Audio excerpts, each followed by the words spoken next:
So hello guys and welcome back to the channel. Today I'm going to show you how to remove an object from photos in Picsart.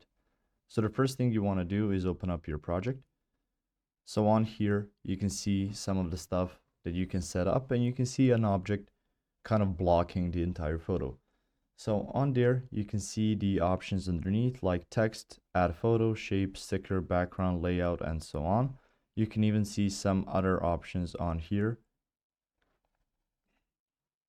And once you go to the base of that setup, you can see underneath, you can see tools, effects, text, retouch, and so on. So you can go to tools, you can see crop, free crop, shape crop, dispersion, clone, and so on.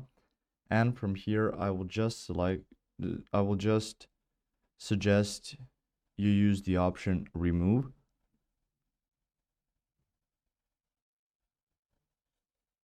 And if it's not popping up in there, you can just go ahead and go to this. It says cutout. Now it's a pretty similar feature to removing. So you just click on cutout and you can see trace the area you want to select.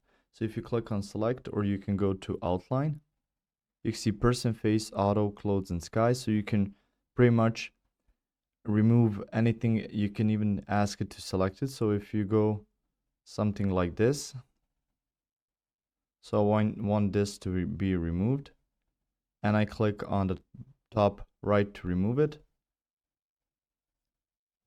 You can see right now it's refining the selection, and you can click on the erase button. So that's about it. If you found this information helpful or useful, you can like the video. You can also share the video. You can subscribe to the channel and click the notification bell to get notified about new videos on Picsart or some other topics you might find interesting as well. Thank you very much for watching this video, and as always, I will see you guys in the next one. Goodbye.